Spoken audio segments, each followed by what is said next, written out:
Everybody, do you want to make the golf swing way easier, way simpler and way more repeatable? Make sure you do just this. Hi everyone, my name is James Robinson, welcome back to Get Good at Golf. Today we're talking about slowing down the golf swing, how you can do this, how you can make it more beneficial, and generally how it can help you lower your handicap and shoot lower scores. You see, to shoot lower scores, generally what we're looking for is an air of consistency. And Chris will agree with me here, we've seen so many golfers who step up to the golf ball and the setup looks really good, and you'll start thinking, as a golf coach, as a PGA pro, you think, oh, this looks really good, this could be really, really good.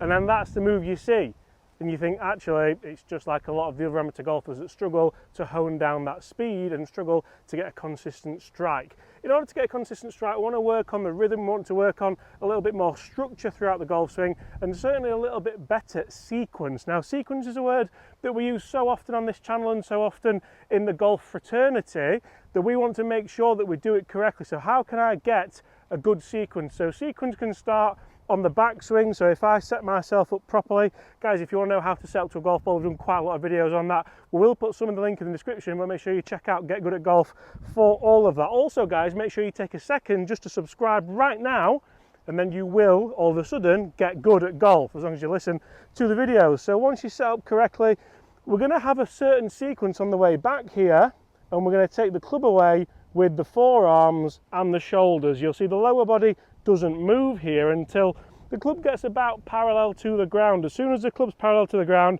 I can start to move my hips, I can start to set the club so that Golf Pride logo is pointing at my chest, and as soon as I'm at the top of my backswing, that's the takeaway in the backswing done. Now the sequence has to be reversed on the way down. It doesn't matter how fast you do this. A lot of people think, oh, if I really pick up loads of speed and massively turn through, I'm going to hit this ball a lot further. Now, you're going to do that if you hit the ball here every single time. If you don't do that and you hit it out the toe sometimes you get it out the heel, other times you might shank it, other times you might get it a little bit top of the club or bottom of the club, you might thin it and fat it, you're not going to hit consistent numbers. You might get one 7-iron that goes 195 and everyone goes, oh my god, look how far Chris hits his 7-iron. On other occasions that 7-iron might go 125 and everyone goes, look how far Chris hits his 7-iron. Which is generally what happens, isn't it, Chris? But if I have the correct sequence on the way down, so if I've loaded up properly here and I reverse that sequence, so I now go lower body, so I like to think of the left knee as a little bit of a starting block here. The left knee works out, that allows my left hip to rotate out, then my torso rotates, then my chest, then my shoulders, then my arms, then the club. You'll see how we get into a nice position at impact, and I'm de-lofting this club dynamically at impact, and that's what's going to help me pressure the golf ball into the ground. That's what's going to help me get consistent distances as well. The beauty about this sequence is once I've practiced it for a certain amount of time, I can get really, really repetitive with this. I can start to get this very, very consistent, and that's one of the big things we're looking for. We're looking for consistency, and in order to get consistent, yes, you might have to slow it down, but actually you're going to hit the ball further by swinging slower. They're videos that we see so often on YouTube. Ali Taylor's done quite a lot. I think Alex Etchers has done quite a lot of them as well. And they're really, really helpful, but you have to make sure you put these in the right circumstance. You have to make sure the sequence is correct. You have to make sure that the strike's correct. And that's really going to help you not only get good at golf, but get consistent at golf as well. Oh, look at that for a strike. Yes, please. So as always, great points there Thank from you. James. So if you are looking for lessons, guys, and you do want to improve, then we are available for online lessons or in-person lessons here at Waterfront. So drop us an email on the Get Good at Golf email below. But if you're thinking you're struggling with your irons, then James has talked through what kind of sequence we want to see, and you'll have seen that a million times, but sometimes you'll have done that. Okay, I'm going to do James's sequence. I'm going to make sure I get the move away right up to the top.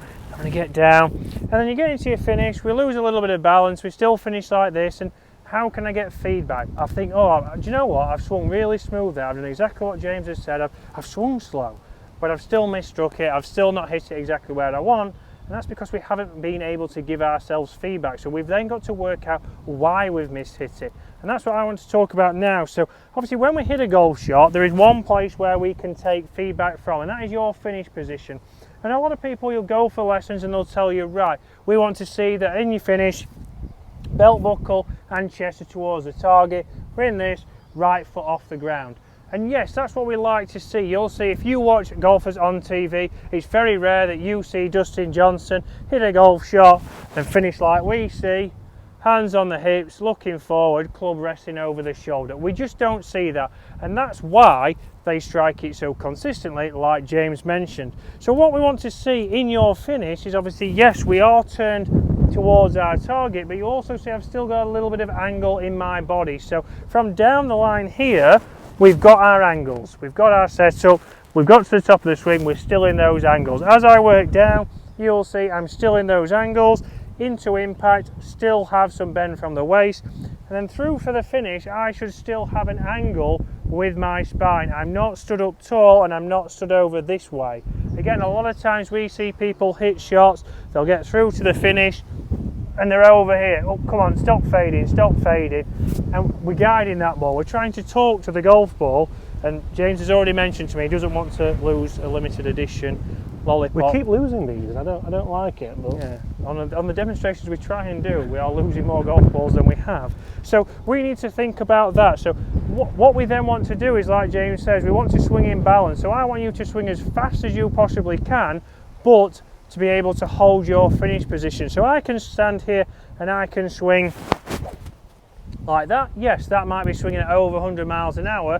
That's fantastic. But if I don't return that club face square, that could be in these trees here, in those trees there, or launching ridiculously high or going ridiculously low. I'm not consistent. I want as much speed as possible, but where I can get into that position where I can still hold my angles. I know then I can be in control of this club head. The club head is not in control of me. So I like to call that 8 out of 10. That's not 80%, it's as fast as you can, but in balance. Yes, I might have a little bit more speed in me, but that would be 10 out of 10, and that is not controllable. So once I can do that, I can get some feedback and be able to work it down. I don't want to see that I'm up here with the flat shoulders. I don't think, oh, I'm falling backwards, I'm falling forwards.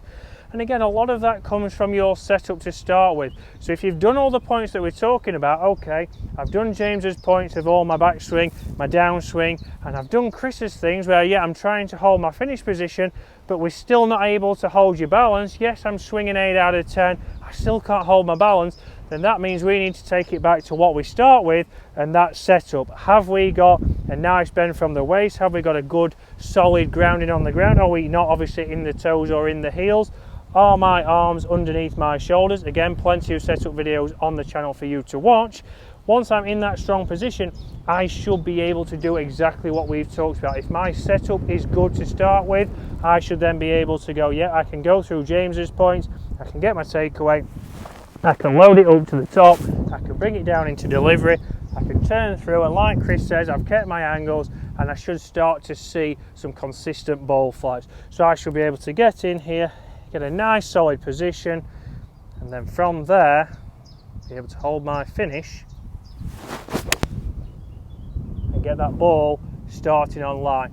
In my angles, able to hold that finish, right foot is off the ground, you can see golf on the bottom of my shoe, and that golf ball is down the middle, and guys, that is going to help you get good at golf.